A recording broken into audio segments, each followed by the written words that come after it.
Who wins the men's Elimination Chamber? How about the women's Elimination Chamber? And the rest of the matches on the Elimination Chamber card. These are my thoughts. Screw the script. Let's get into it. Hey everyone, welcome to Screw the Script. This episode, I'm going to give you my insight and my predictions for the Elimination Chamber that is this Saturday night.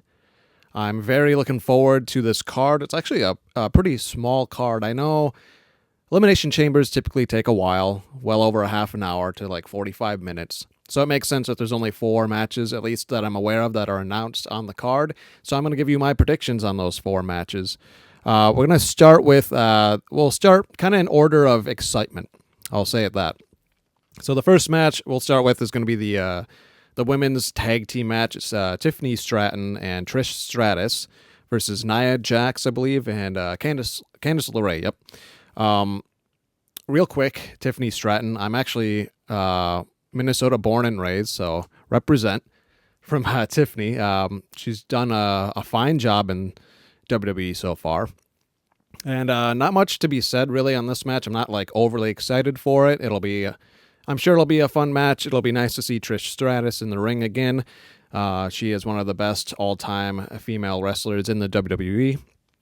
But I'm going to pick, I think it's probably a little too obvious, unless some funny business happens at the end.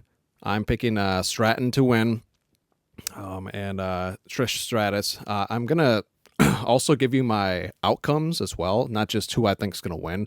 I think it's just a little bit more fun to kind of give you an idea of how I predict the match to end. So for this match specifically, I don't see Trish getting the pin. I see Stratton getting the pin, and I think she pins Candice LeRae because they're building Nia Jax up to be this monstrous being in the women's division. So I don't think it's smart for her to eat the pin. Certainly not against Trish Stratus, who is, technically retired, but she's coming out of retirement for this fun little feud. And obviously I don't see Candice LeRae pinning Tiffany Stratton. That would be ridiculous, unless some craziness happens at the end of this match. But my prediction specifically is Tiffany Stratton gets the pin on Candice LeRae. Next, we'll talk about Sami Zayn versus Kevin Owens. I love this feud. I don't particularly love how often they keep having it happen. Maybe that's just me. I think this is like the 4th time these two have feuded since they both have joined the WWE. It's never bad. I just think that they're kind of running it back a little, just too many times. I'll just say that. But regardless of that aside, I do think that this is going to be a fun match. It sets up a lot of things going into WrestleMania. And here's why. I think that Sami Zayn wins this match, specifically with a returning Randy Orton, which I actually talked about in my last video, which, the last video will be linked down below, or actually kind of off to this side, I believe, at the end of the video. So you can watch that. I do really think Randy Orton returns this Saturday. I've read rumors that he's cleared to go. And he doesn't need to actually get involved in the match specifically. I just think he's going to return at the end of this match, distract Kevin Owens, and Sami Zayn's going to get the pin. Their little feud, their little dispute, I think, is going to end most likely. And then we have Randy Orton, Kevin Owens going into WrestleMania as one of the good matches I think will happen. I hope will happen. That's my prediction. We'll see Kevin Owens, Randy Orton. I don't like that this match is unsanctioned. Unsanctioned has always been kind of wishy-washy. Just have them be in a steel cage match. Obviously not for this pay-per-view because there's already 2 Elimination Chamber matches. But, something else. I just don't care for the unsanctioned storyline for any feud, really. Just get rid of the unsanctioned in general. It just, I don't know, it's just kind of a mess. It's wonky at best. This very well could have been just a classic street fight even. And then maybe like Randy Orton returns specifically in the crowd and attacks or distracts Kevin Owens at the end. But that is my prediction for this match. Again, Randy Orton returns Saturday night at Elimination Chamber, and he costs Kevin Owens this match, and then they go on to feud into WrestleMania. And now we'll talk about the women's Elimination Chamber match. This one also I'm actually really excited for both Elimination Chamber matches. I think the contestants, the athletes that are going to be in both chamber matches are, the top of the top in the company that doesn't have titles right now. So for the women, you have Bianca, you have Alexa Bliss, I believe, Naomi is in there, Liv Morgan, Bayley, and I think Roxanne Perez. Yep, Roxanne Perez. So, again, a packed women's Elimination Chamber match. I do really think the smart thing here is to have Bianca win. I really think that Bianca winning is going to set up the inevitable, the match that everybody has wanted, a dream match in WWE. Give us Bianca versus Rhea Ripley at Mania. That is money. Let's do that. Also, real quick, I just want to backtrack. I actually forgot to mention one thing in the women's tag team match earlier. I think Tiffany Stratton needs to win. She needs to pin because she's heading into Mania, most likely feuding with Charlotte Flair, I believe. And please don't put the title on Charlotte Flair. She's great in the ring, but other female wrestlers like Stratton, younger female wrestlers like Tiffany, need the push more than a returning Charlotte. But it would be a total Vince move to have Charlotte win. Hopefully Triple H proves me wrong and my doubt wrong with Charlotte potentially winning at Mania. Don't let that happen. If it happens, I'm not going to be surprised. But anyways, back into the Elimination Chamber for the women. Yeah, it's going to come down, I think, to probably Bianca and a returning Alexa Bliss, because that's going to have a big pop, I think, in this match.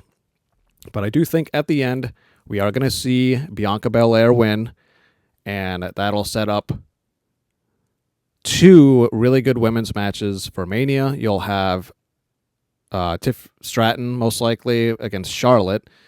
And then you'll have Bianca versus who we all have wanted to see her face, Rhea Ripley, for the longest time. It's, again, a women's dream match in the company. Make it happen.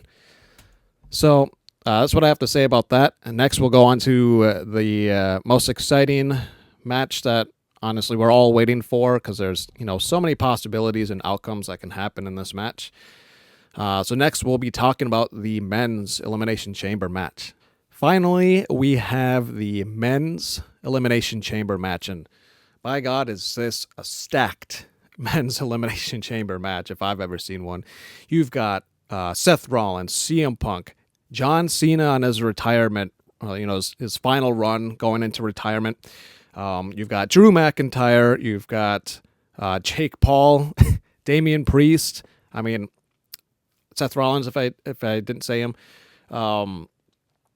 Outside of Jake Paul, who's good in the ring, but just not as star-studded as the rest of the wrestlers in this match. But man, is it going to be fun. I can see Jake Paul doing a lot of spots, just, off the cage, off the top of the cage maybe. I see like some crazy curb stomp from Rollins happening at some point to him. This one is extremely hard for me to predict and pick. My heart wants to say John Cena because, again, a classic future Hall of Famer that's been wrestling in the company for, I believe, over 20 years now. Because he did start in the early 2000s is when he really took off. Everybody who knows him as well as I do remember him as, I think he just went by the Machine or something. The Prototype. He went by the Prototype, I believe, and he wrestled Kurt Angle. And he dimed the phrase Ruthless Aggression, which was the Ruthless Aggression era, basically came from that promo, that short and sweet promo that Cena had, I think, back in like 2004 or something like that. But anyways, this is going to be a very fun match to watch. I really do think it comes down to two people. John Cena, CM Punk. Two outcomes that I see happening. Number one, if CM Punk wins, we see CM Punk go against Cody Rhodes at Mania. And to tail off that, I think there's two very obvious outcomes, at least in my mind. You see CM Punk win a world title again in WWE for the first time in, 12 years? Something like that. Or, and here's the wild prediction that I have, Cody Rhodes wins by turning heel. I can see a reality where Cody Rhodes actually turns heel, because if CM Punk wins the chamber match and they feud, I think, leading up to Mania, Cody's going to lose himself and lose who he is as a face, because Punk is Punk, and he's going to get under his skin. And I think at some point Cody is going to snap, and he'll go from Cody Rhodes to Homelander. Not exactly that, but you get the point. I can see it happening, and it's a wild prediction, I know. Probably not going to happen, but there's like a small shred of me. I want to say like 20% of me feels like, hey, Cody Rhodes turning heel? Nobody's going to expect that at all. It would be an insane way to close out Mania if you have Cody versus CM Punk, and then Cody wins by, a dirty pin or something. Let me know what you think about that. Again, pretty crazy and wild prediction. Back to the chamber match on the flip side, if John Cena wins, Cody definitely gets pushed as a major babyface, more than he already is, because he goes on to defend the title against John Cena at Mania. Cena gets this close to winning, but Cody Rhodes wins and retains the title. Cena comes up, basically a passing of the torch, where he just loses out on winning that title by like this much. And then the end of the match, you see the two of them standing in the ring. John Cena is getting his ovation, his farewell tour ovation. Cody Rhodes gives him an ovation as well. They shake hands. Cena raises up Cody's hand at the end of Mania, basically a passing of the torch sort of scenario. So those are the two outcomes that I really see happening. Anyone else winning the men's Elimination Chamber match would be, I think, kind of shocking to me. Definitely not Logan Paul. There is a world where Seth Rollins does win, but I think you can do much more outside of the world or the WWE title picture right now with him. Same with Drew McIntyre. And honestly, I think Damian Priest and Logan Paul are just kind of in there to be in there. Those would be the two most shocking wins in my mind, is if one of those two win. But hey, that's my prediction. If Cena wins, I think he gets his attitude adjustment. I like calling it the FU still. He gets an attitude adjustment on, we'll say, Seth Rollins. If he wins, I think it's him and Seth Rollins are the final two in the Elimination Chamber. If CM Punk wins, he gets his GTS on Drew McIntyre, just to kind of, show that feud that did happen, still kind of having CM Punk get the upper hand, where it's him and McIntyre last, and he gets the GTS on him. So that's specifically how I think the match is going to end. And that's my coverage and my predictions for Elimination Chamber this Saturday night. Let me know what you think down below in the comments section.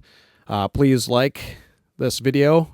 Support me. I'm trying to get to 1,000 subscribers at some point. I know this is only my 5th video, so I probably have a long grind ahead, but anything helps. And always, thanks for listening. This is Screw the Script, and have a good weekend and enjoy Elimination Chamber.